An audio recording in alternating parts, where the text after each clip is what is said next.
السلام عليكم ورحمة الله وبركاته. الحمد لله كفى وسلام على عباده الذين استفى أما بعد. أعوذ بالله من الشيطان الرجيم. بسم الله الرحمن الرحيم.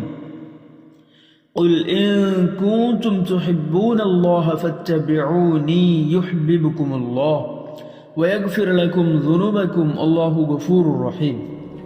صدق الله العظيم. মহতরম বুজুর্গ দোস্ত, আজকে যে বিষয় নিয়ে আলোচনা করব সেই বিষয়টি হচ্ছে আল্লাহ ওয়ালাদের সাহবত। আল্লাহ ওয়ালা কিভাবে হওয়া যায়, আল্লাহর প্রিয় কিভাবে হওয়া যায়। বিসমিল্লাহির রহমানির রহিম। এখানে শ্রোতাবৃন্দের জন্য গুরুত্বপূর্ণ দরখাস্ত এই যে তাহারা যেন দিনের শক্তি বৃদ্ধি ও ক্ষয়ের বরকত হাসিলের জন্য বেশি বেশি করিয়া আল্লাহ ওয়ালাদের সহিত যোগাযোগ রাখেন। হাদিসের মধ্যে এসেছে হুজুর পাক সাল্লাল্লাহু আলাইহি ওয়াসাল্লাম ইরশাদ করেন, তোমাকে কি দিনের শক্তি বৃদ্ধিকারী এমন জিনিস শিক্ষা দেব না যা দ্বারা দুনিয়া ও আখিরাতের মঙ্গলপ্রাপ্ত হইবে। হুজুর পাক সাল্লাল্লাহু আলাইহি ওয়াসাল্লাম বলছেন, তোমাকে কি দিনের শক্তি বৃদ্ধিকারী এমন জিনিস শিক্ষা দেব না যা দ্বারা দুনিয়া ও আখিরাতের মঙ্গলপ্রাপ্ত হইবে। হুজুর পাক সাল্লাল্লাহু আলাইহি ওয়াসাল্লাম বলছেন, ওয়াহা আল্লাহর জিকির করনে ওয়ালাদের মজলিস। হুজুর পাক সাল্লাল্লাহু আলাইহি ওয়াসাল্লাম বলছেন, ওয়াহা আল্লাহর জিকির করনে ওয়ালাদের মজলিস।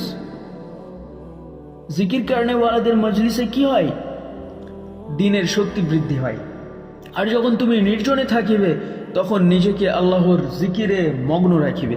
হুজুর সাল্লাল্লাহু আলাইহি ওয়াসাল্লাম নির্দেশও দিলেন, আর যখন তুমি নির্জনে থাকিবে তখন নিজেকে আল্লাহর জিকিরে মগ্ন রাখিবে। মিশকাত শরীফের হাদিস। এখানে আল্লাহ ওয়ালা কারা তার পরিচয় পাওয়া নিতান্ত প্রয়োজন। আল্লাহ ওয়ালাদের পরিচয় সুন্নতের তাবেদারি করা।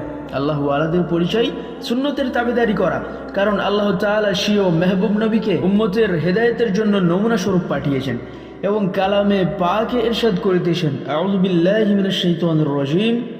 আল্লাহ পাক বলছেন, কুল ইন কুনতুম তুহিব্বুনাল্লাহা ফাত্তাবিউনি ইউহিব্বুকুমুল্লাহ ওয়া ইয়াগফির লাকুম যুনুবাকুম আল্লাহু গফুরুর রহিম। আল্লাহ পাক কালামের মধ্যে বলছেন, আপনি বলিয়া দিন, তোমরা যদি আল্লাহকে ভালোবাসো তবে আমার তাবেদারি করো। কার তাবেদারি করতে বলছে? হুজুর সাল্লাল্লাহু আলাইহি ওয়াসাল্লাম উম্মতগণকে বলছেন, আমাদেরকে বলছেন যে তোমরা যদি আল্লাহকে ভালোবাসো তবে আমার তাবেদারি করো। ইহাতে আল্লাহ তাহাদের ভালোবাসিবেন, ইহাতে আল্লাহ তোমাদিগকে ভালোবাসিবেন ও তোমাদের সমস্ত গুনাহ মাফ করিয়া দেবেন এবং আল্লাহ বড় ক্ষমাশীল ও অতীব দয়ালু। ইহাতে প্রমাণিত হয় যে যাহারা হুজুরের প্রকৃত অনুসরণকারী তাহারাই আল্লাহওয়ালা। ইহাতে প্রমাণ কি হয়? যারা হুজুরের প্রকৃত অনুসরণকারী তাহারাই আল্লাহওয়ালা, এবং যে ব্যক্তি সুন্নতের তাবেদারি হইতে যত দূরে হইবে সে আল্লাহর নিকট হইতেও তত দূরে হইবে। মুফাসসিরিনগণ বলেছেন, যে ব্যক্তি আল্লাহর মহব্বতের দাবি করে অথচ সুন্নতের বিরোধিতা করে সে মিথ্যাবাদী। মুফাসসিরিনগণ বলছেন, যে ব্যক্তি আল্লাহর মহব্বতের দাবি করে অথচ সুন্নতের বিরোধিতা করে সে মিথ্যাবাদী, কেননা প্রেম ও ভালোবাসার কানুন হইল যাহাকে কেহ ভালোবাসে, যদি কেউ কাউকে ভালোবাসে তাহার ঘর, দরজা, বারান্দা, বাগান, এমনকি তাহার কুকুর এবং গাধার সহিত মহব্বত হইয়া যায়। সুবহানাল্লাহ।